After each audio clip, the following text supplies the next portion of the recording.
भाग उदय हुआ, जो यहाँ पे कबीर साहब के मूल ज्ञान का प्रचार हो रहा है। क्योंकि बहुत बड़े भाग होते हैं जीवों के, जब वो कबीर साहब के मूल ज्ञान को सुन पाते हैं, और उससे भी बड़े भाग होते हैं जब वो इस मूल ज्ञान को समझ पाते हैं। क्योंकि सुनने वाले तो बहुत हैं। जब कबीर साहब आए 600 साल पहले तो बहुत लोगों ने सुना उनका ज्ञान, लेकिन समझ कोई नहीं पाया, इक्का दुक्का बंदे ही समझ पाए।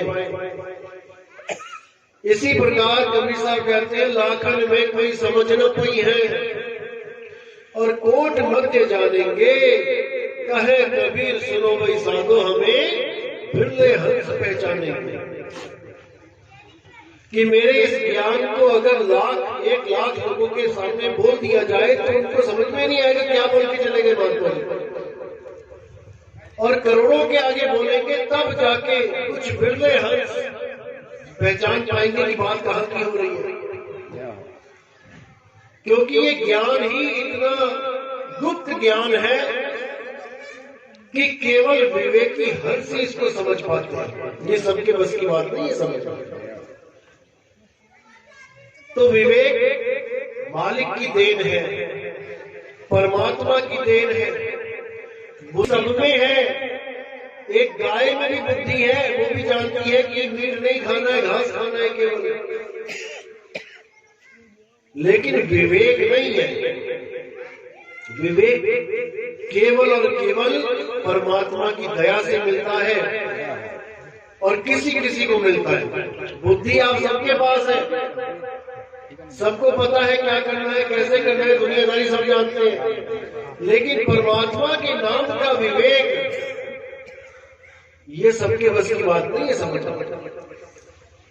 जिस पर गुरु की दया हो जाती है, जिस पर परमात्मा की दया हो जाती है, वही समझ पाता है कि विवेक चीज क्या है। क्योंकि विवेक आपको तब प्राप्त होता है जब आपका गुरु विवेकी हो। अगर गुरु विवेकी नहीं है तो चेला विवेकी नहीं हो सकता। इसीलिए बोला, गुरु मेरे सभी बड़े अपनी अपनी ठौर, और शब्द विवेकी पारखी सो माथे का। गुरु मेरे सारे बड़े हैं। कोई भी गुरु किसी भी धर्म का हो, किसी भी जात का हो, किसी भी मजहब का हो, वो सब बड़े हैं। कुछ लोग कुछ अच्छी चीज बता रहे हैं कि भैया राम राम कर ले, अल्लाह अल्लाह कर ले, वाहिगुरु वाहिगुरु कर ले, लेकिन वो उतनी ही बात बता सकते हैं जितनी उन्हें पता है, उससे आगे की बात नहीं बता सकते। इसलिए साहिब ने बोला, गुरु गुरु में भेद है, और गुरु गुरु में भाव, सोई गुरु नित बंदिए, जो शब्द बतावे। 2 प्रकार के गुरु होते हैं। एक तो शब्द देते हैं जपने वाले, चाहे सांसों में तो, चाहे मुंह में से जप लो, चाहे कैसे जप लो। और एक गुरु होते हैं शब्द छुड़ाने वाले, जो ये सारे जाप ताप ये सब छुड़वा देते हैं, और आपको क्या बताते हैं? आपका निज स्वरूप, आपका असली स्वरूप, जो ये सारे नाम, सारे जप तप, सारी विधियां ये खुद पैदा करके बैठ गया है। खुद आत्म देव है, लेकिन अपने आप को ना जानने के कारण अपने आप को शरीर समझ रहा है। अब ऐसा गुरु चाहिए जो हमें आत्मा का ज्ञान करवा दे। आत्मा का मतलब होता है संस्कृत में अक्षर। अक्षर यानी आत्मा, जिसका कभी नाश नहीं होता। और दूसरा अक्षर क्या है? ये 52 अक्षर, का गा गा पा पा पा या रा ला वा, ये सारे अक्षर, जिन अक्षरों से दुनिया भर के नाम बना दिए गए हैं। हिंदुओं ने कुछ नाम बना लिए, मुसलमानों ने कुछ बना लिए, ईसाइयों ने कुछ बना लिए, सिखों ने कुछ बना लिए, सबके सब नाम बना के बैठे हैं। ये दुनिया भर के नाम कहां से आए हैं? हमने ये विचार करना है। ये सारे नाम कहां से आ रहे हैं? ये सब नाम इस मुख के द्वारा पैदा होते हैं। और किस अक्षर से पैदा होते हैं? आ अक्षर से पैदा होते हैं साहिब। आ अक्षर से ही सारे नाम सारे मंत्र पैदा होते हैं और आ में ही लीन हो जाते हैं सब नाम साहिब।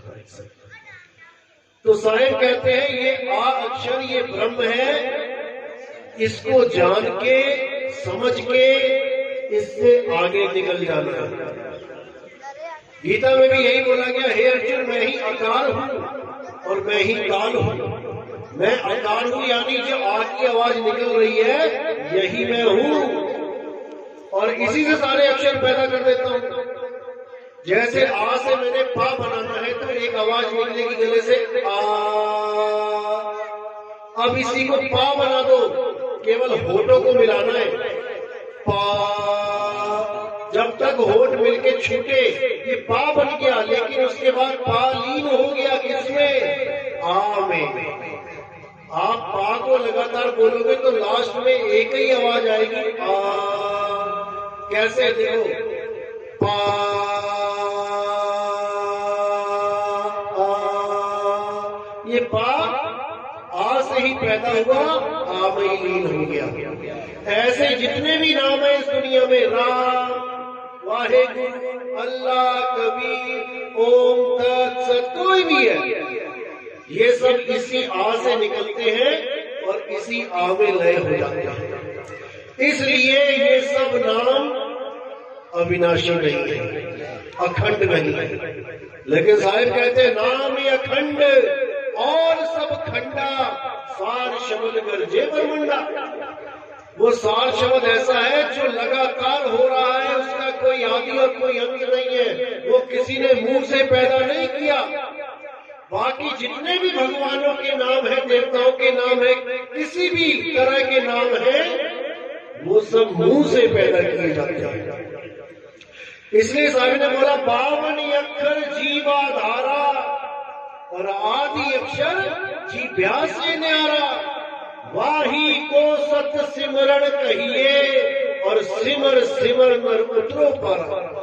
सिमर सिमर बोला है, जप जप के नहीं बोला कि जप जप के उतरो पारा, बिल्कुल नहीं। अरे नाम है जप में, नाम है तप में और ना एकांत निवास में। और वो को कहाँ ढूंढे रे बंदे, मैं तो तेरे पास में। बिल्कुल मेरे पास मेरा परमात्मा है, लेकिन मुझे कोई ऐसा भेदी गुरु नहीं मिल रहा है जो मुझे उस परमात्मा के साथ जोड़ दे। मुझे इन नामों के साथ जोड़ा जा रहा है, इन शब्दों के साथ जोड़ा जा रहा है जो शब्द उसकी वजह से पैदा हो रहे हैं। इसीलिए साहिब ने बोला हम हैं शब्द और शब्द हम माही और शब्द से भिन्न और कुछ नहीं।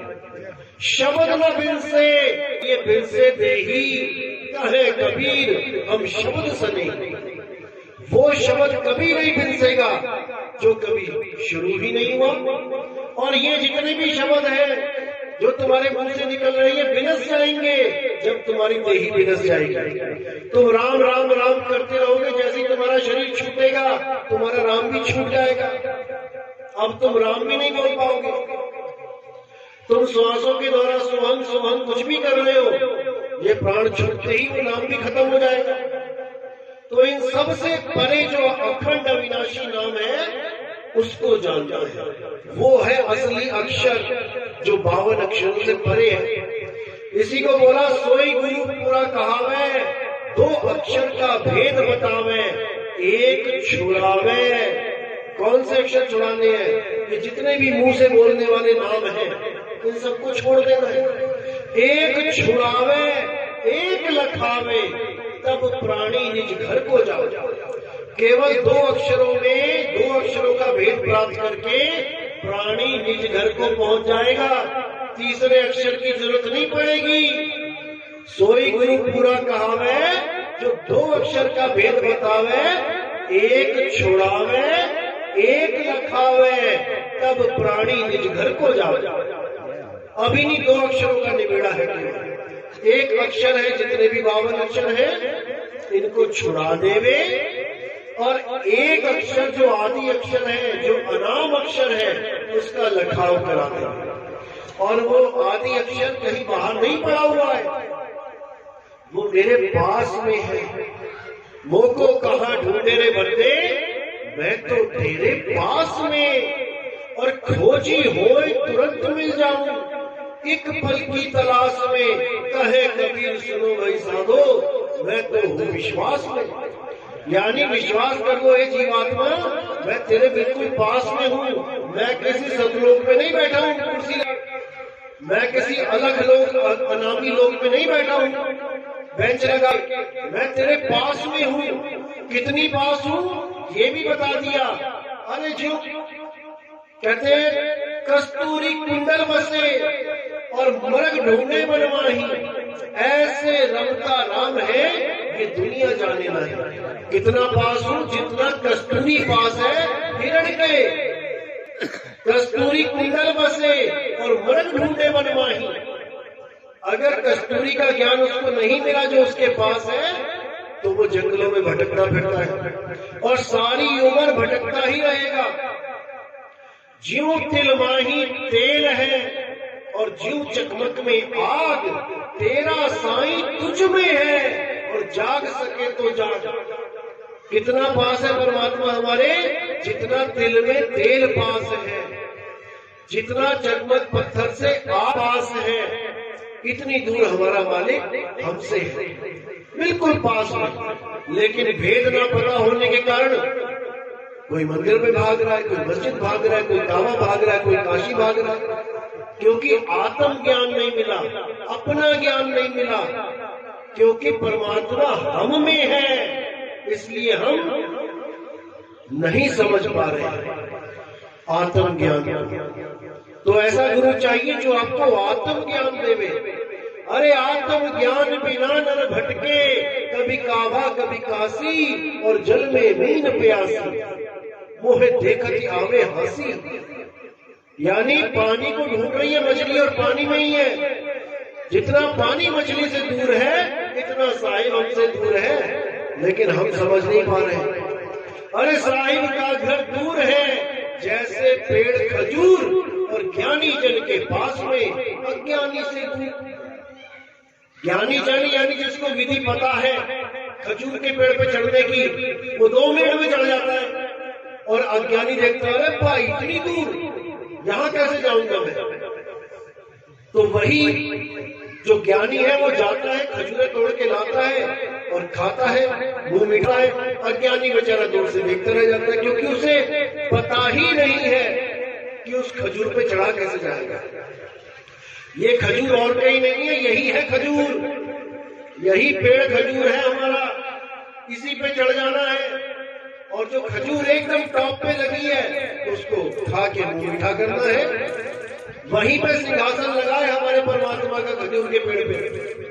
उसी को बोला अब तो जाए चढ़े सिंहासन और मिले है सारंग पानी, और राम कबीरा एक भय है कोई न सके पहचानी।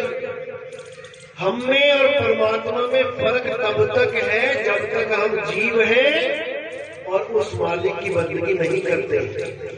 जब हमें उस मालिक की बंदगी करना हमें आ गया, तब क्या अवस्था बनेगी। अरे कोटि तो ब्रह्मा भय और कोटि भय ईश, साहिब तेरी बंदगी से जीव बड़े जगदीश। फिर हम दो नहीं रहेंगे। अरे तो ही मोही मोही तो ही, अंतर कैसा, कोई अंतर नहीं रहेगा।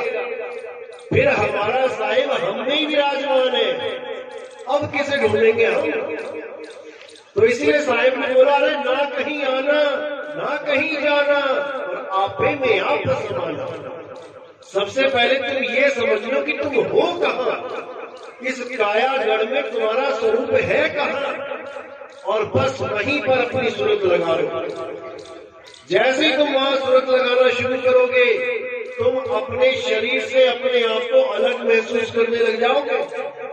तुम्हें समझ में आने लग जाएगा ये शरीर तो जड़ है और मैं चेतन सत्ता हूँ। उसके बाद जब तुम अपने स्वरूप में स्थित हो जाओगे, तब तुम कहोगे अरे मैं ही आत्मदेव हूँ। और तब वो अवस्था बनेगी कि नैनम छिंदन्ति शस्त्राणि नैनम दहति पावका। अब कोई शस्त्र काट नहीं सकता, तुम्हें कोई अग्नि जला नहीं सकती, तुम्हें कोई वायु सुखा नहीं सकती, तुम्हारे आत्म स्वरूप में तुम स्थित हो जाओगे। अब मृत्यु आएगी तो क्या करना होगा? केवल इन शरीरों को कपड़ों की तरह खोल के नग्न हो जाना। कुछ नहीं कोई कर पाएगा, तुम्हारा कोई कुछ बिगाड़ ही नहीं पाएगा, क्योंकि तुम इस शरीरों को ऐसे त्याग दोगे और कहाँ रहोगे? अपने आत्म स्वरूप में। इसी को गीता में बोला है अर्जुन, अध्याय 3 17वां श्लोक, कि जो अपनी आत्मा में स्थित हो जाते हैं, जो अपनी आत्मा में संतुष्ट हो जाते हैं, जो अपनी आत्मा में स्थित होके स्थित प्रज्ञ हो जाते हैं, हे अर्जुन, अब उन्हें किसी कर्म कर्तव्य उनके ऊपर लागू नहीं होते। अब उन्हें कोई मंत्र नहीं जपना, कोई मंदिर नहीं जाना, कोई गुरुद्वारा नहीं जाना, उनका ये सारा कोर्स कंप्लीट हो चुका है। अब वो केवल अपनी आत्म स्थिति में रहते हैं और एक बार आत्म ज्ञान हो जाने पर वो किसी अन्य जीव पर निर्भर भी नहीं रह जाते कि अब कोई गुरु आएगा उसको सतलोक लेके जाएगा। वो सारा खेल खत्म हो जाता है, क्योंकि उसे बैठे बैठे यहीं बैठे बैठे परमात्मा मिल जाता है। अब उसे कहीं जाना आना नहीं पड़ता। जैसे मैंने कई बार उदाहरण दिया है कि शेर जब आता है तो सारे जानवर भागते हैं और शेर उनको दौड़ा दौड़ा के मार मार के पकड़ पकड़ के खाता है, लेकिन कछुआ एक ऐसा जीव है, जब उसके सामने शेर आ जाता है तो वो कछुआ कहीं भागता नहीं है। वो कछुआ कभी भागेगा नहीं। वो क्या करेगा? वो करेगा ना कहीं आना ना कहीं जाना, आपे में आप समाना। वो कछुआ अपने आप में समा जाता है। अब शेर सूंघता है, ये क्या बन गया भाई? ये तो पत्थर है, ये तो ढेला है, अब इस पत्थर का मैं क्या करूं? अब उसके हाथ से शिकार निकल गया। अब वो घूमता रहेगा, चक्कर लगाता रहेगा, लेकिन उसको खा नहीं सकता।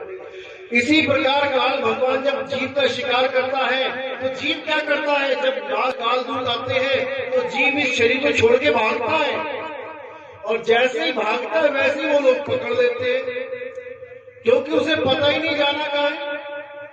अब जब भेदी गुरु मिल जाएगा, अब उसको समझ में आएगा कि कहीं भागना नहीं है, अब समाना है, अपने आप में समाना है। इसीलिए परमात्मा ने पहला पुत्र, 16 पुत्र परमात्मा के, पहला पुत्र कुरुम बताया। कुरुम का मतलब होता है कछुआ। परमात्मा के 16 पुत्र देखो क्या है? कुरुम है, ज्ञान है, संतोष, शील, सद्भाव, प्रेम, दया, चिंत, जलरंगी, ये सारे गुण हैं। ये कोई भगवानों के नाम नहीं है कि परमात्मा के भगवान है, परमात्मा के ये देवता है 16। ये सब हमारी आत्मा, हमारी सूरत के गुण हैं। पहला गुण है कुरुम। सृष्टि रचना में सबसे पहला कुरुम रखा गया। क्यों? क्योंकि कुरुम का मतलब है विस्तार करना। कछुआ अपने हाथ, पैर, सिर, पूंछ बाहर निकालता है तो यानी वो सृष्टि का विस्तार कर रहा है। अब विस्तार करने के बाद वो माया में भ्रमण कर रहा है। देखो 5 तत्व किसके पास से निकाले गए? 16 पत्रों में जो सृष्टि रचना का साजो सामान था किसके पास रखा गया था? कुरुम के पास। बाकियों के पास क्यों नहीं था? क्योंकि कुरुम एक गुण है जिससे विस्तार होता है, और ये सारी सृष्टि का विस्तार उसी से हुआ है। अब आपने क्या करना है? अगर आप सृष्टि को खत्म करना चाहते हो तो ये सारा विस्तार वापस समेट लो। जितना आपने विस्तार किया इस दुनिया में, सारा समेट लो, काल कुछ भी नहीं कर पाएगा आपका। लेकिन अगर भेदी गुरु मिले तब ये बात समझ में आएगी, अन्यथा तुम वही किस्से कहानियों में पड़े रह जाओगे कि 16 पुत्र थे, काल भगवान ने ऐसा कर दिया, वैसा कर दिया, कुरुम का शीश फाड़ के सिर तोड़ दिया, वहां से 5 तत्व उठा के ले आया। ये सब कहानियां हैं भाई, ये सब कहानियां हैं केवल समझाने के लिए, क्योंकि सृष्टि रचना तुम्हारे बस की बात नहीं है कि तुम समझ जाओ। ये कोई बिरला विवेकी ही समझ पाता है। इसीलिए साहिब ने बोला ये जग बौराना, और कोई न जाने पद निर्वाणा। यही कारण हम कथा पसारा, और इन सब से कहिए राम न्यारा। यानी कि ये सृष्टि रचना जो है ये सबके पल्ले नहीं पड़ने वाली। कैसे ब्रह्मा जी पैदा हुए, कैसे विष्णु जी पैदा हुए, कैसे शंकर जी पैदा हुए, क्योंकि सब इनको अजर अमर अविनाशी मानते हैं। लेकिन ऐसा नहीं है, ये सब गुण स्वरूप में हम सब में विद्यमान है। ब्रह्मा विष्णु महेश जी केवल मंदिरों में नहीं बैठे हैं। अगर मंदिर में बैठे तो बाहर कौन काम कर रहा है? सृष्टि को कौन चला रहा है? सृष्टि को कौन पाल रहा है? सृष्टि का संहार कौन कर रहा है? ये सब हमारे शरीरों में बैठे हैं। हमारे शरीरों में आप देखेंगे कि हमारे शरीर के अंदर चक्र होते हैं। गुदा चक्र, जिसको मूलाधार चक्र कहते हैं, स्वाद चक्र, उसके बाद नाभि में नाभि चक्र, आगे हृदय चक्र, कंठ चक्र, आज्ञा चक्र, सहस्रार चक्र, ये सब चक्र हमारे शरीर में है। गणेश जी का जो स्थान है वो हमारा मूल चक्र है, मूलाधार। गणेश जी का क्या कार्य है संसार में? उनका कार्य है कि हमारा जितनी भी हमारी गंदगी है शरीर की, उसको बाहर निकालना है।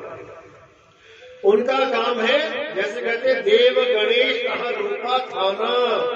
कर देनो दीदार में पढ़ोगे कि मूल द्वार पे गणेश ने थाना रोक रखा, यानी वहां पर एक बैरियर लगा रखा है।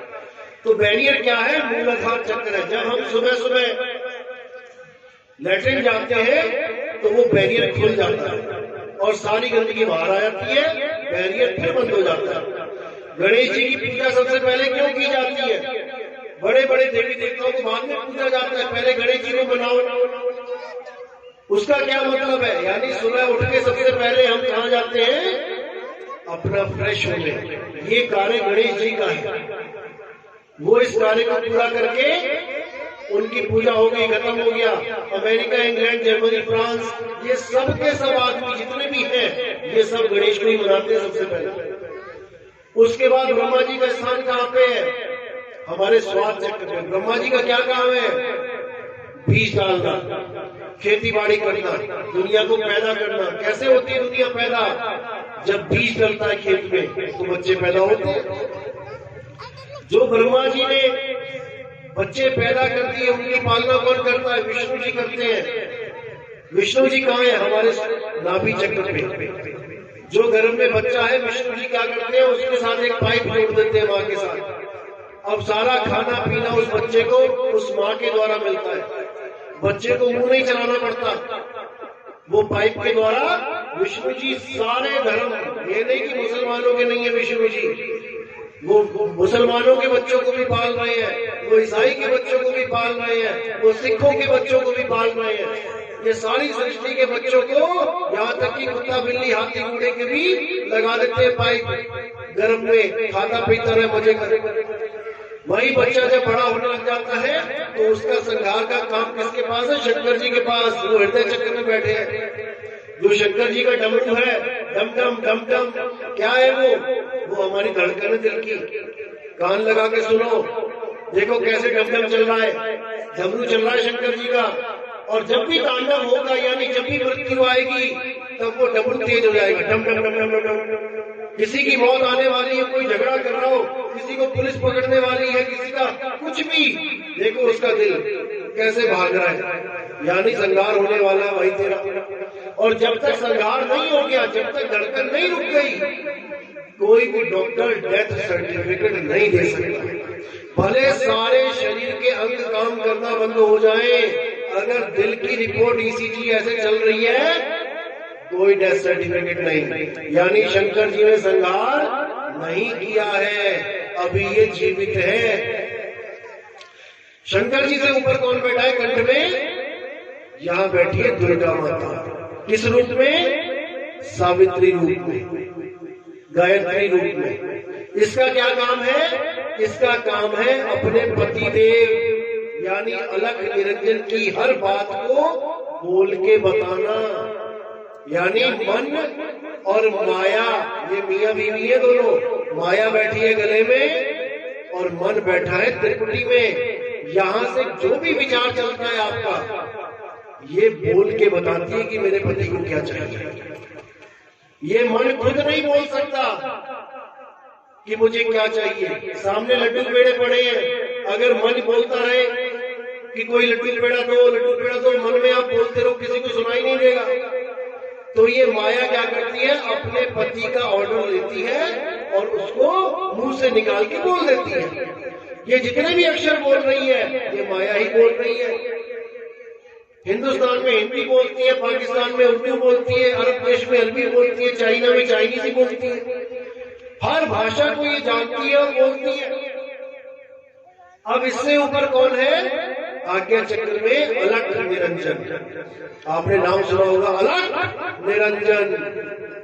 शुरू में आते थे बाबा अलख जगाने, लाल चोला पहन के, और भूखा लगाते थे, अलख निरंजन सब दुख भंजन।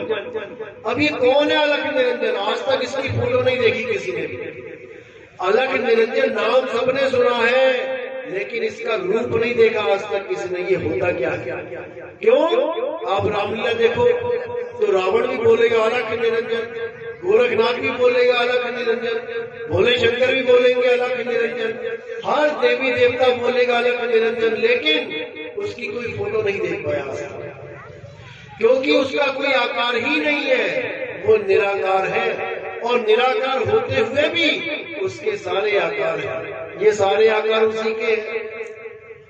इसीलिए साहिब ने बोला, देव निरंजन सकल शरीरा, तामे भ्रम भ्रम रहल कबीरा।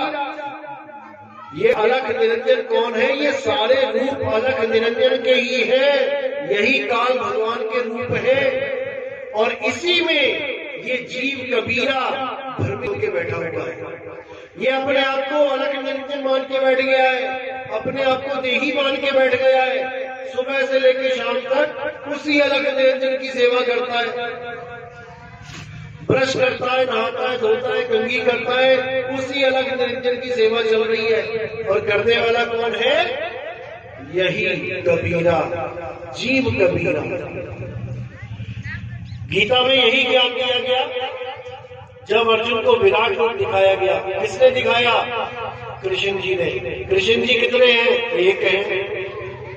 लेकिन जब विराट रूप दिखाया गया तो एक से अनेक हो गए, लाखों करोड़ों शरीर सामने आ गए। अब कई गुरुजी कहते हैं कि ये काल भगवान था। अरे अगर काल भगवान ने अपना रूप दिखाना था तो एक रूप में आता ना। काल भगवान तो एक ही है, हजारों थोड़ी दिखे। एक रूप में आता, जिस रूप में उसे सतलोक से बाहर किया गया था, वो रूप धारण करके आता। यहाँ पे तो असंख्य आंखें, असंख्य भुजाएं, असंख्य जांघें, असंख्य चेहरे दिखाई दे रहे हैं। उसमें गौरी गणेश सारे दिखाई दे रहे हैं। तो फिर वो एक कहाँ रहा? वो सब यही सांकेतिक ज्ञान है कि हे अर्जुन, जो मेरा स्वरूप है विश्व रूप, ये सारे लोग मेरा ही रूप है। कोई भी ऐसा नहीं है जो मैं नहीं हूं, और मैं ही इस सृष्टि का नाश करने वाला काल हूं। वहां ये नहीं बोला मैं परमात्मा, वहां बोला मैं ही काल हूं, यानी देही रूप में मैं सबका काल बन के बैठा। जैसे चूहे का काल बिल्ली है, और बिल्ली का काल कुत्ता है, कुत्ते का काल बाघ है, और बाघ का काल बब्बर शेर है। ऐसे ही ये सब काल बने पड़े हैं एक दूसरे के। और हम किसका काल है? हम सब्जियों के काल हैं, दालों के काल हैं। कोई मुर्गी मछली खा रहा है, हम उसके काल हैं। सब काल ही काल है। यहाँ पे काल के अलावा कोई है ही नहीं। ये सब शरीर काल है। अब करना क्या है? इस काल में से अपने आप को अलग कर देना है, अपने शरीर से अपने आप को अलग कर देना है कि मैं एक सूरत रूप हूं, और मैंने अब सतलोक यानी अपने असली स्वरूप में आना है। सतलोक का मतलब ऐसा लोक जो सत्य है, जो कभी बदलता नहीं, जिसका कभी नाश नहीं होता, जो ना तो कभी पैदा हुआ, ना जिसका कभी अंत होगा। क्योंकि अगर सतलोक भी पैदा होता है तो याद रखना, जो चीज पैदा होती है उसकी उल्टी गिनती शुरू हो जाती है। लेकिन कबीर साहब ने कभी उस सतलोक का जिक्र नहीं किया जिस सतलोक में कहते हैं सोने की सड़कें हैं और दूध की नदियां हैं और हवाई जहाज खड़े हुए इंतजार कर रहे हैं, झोपड़ियां खाली पड़ी हैं। ऐसे सतलोक की कभी कबीर साहब ने बात। साहिब बंदगी सतनाम, सत साहिब, सत श्री अकाल, राम राम सभी भाइयों को। मेरा जो आज का वीडियो बनाने का मकसद है कि YouTube पर जो ज्ञान प्रचार के लिए जितने भी चैनल बने हुए हैं उनके सब्सक्राइबर बिल्कुल कम, किसी के 1000, किसी के 2000, 4000, 5, 10,000, 20,000। लोग ज्ञान को आगे क्यों नहीं बढ़ाते, सब्सक्राइबर क्यों नहीं करते लोगों को, जितने भी चैनल है ज्ञान प्रचार के लिए। तो भाई हमारे ही भाई बहन बुजुर्ग सुनेंगे, ज्ञान को सीखेंगे, आगे बढ़ाएंगे तो हमारे ही संस्कार अच्छे होंगे। और दूसरी तरफ जितने भी इन समाज को दूषित करने वाले जितनी भी रंडियों के YouTube चैनल हैं, एक की भी उठा कर देख लो, करोड़ों में इसके सब्सक्राइबर। ये कौन है? यही हमारे भाई बहन है। क्यों भाई, ऐसा क्यों?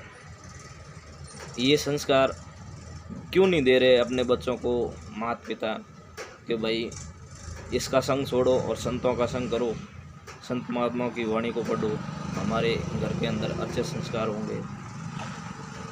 तो मेरा हाथ जोड़कर यही निवेदन है कि ज्ञान से संबंधित कोई भी चैनल किसी का भी हो उसको सब्सक्राइब करें और आगे बढ़ाएं, क्योंकि इसी से ही हम सुधरेंगे। जितने भी ये रागनी के फिल्मी गाने, जो वेश्याओं से संबंधित जितने भी YouTube पर चैनल हैं, जो अर्धनग्न होकर वो डांस वगैरह दिखाते हैं, कुछ भी दिखाओ, उनके मैंने देखे सब्सक्राइबर चैनलों के करोड़ों की संख्या में। तो भाई मैं सभी को यही कहना चाहता हूँ कि ये हरकत ना करे, आने वाले समय में बहुत ही खराब नतीजा निकलेगा इनका। साहिब बंदगी सतनाम।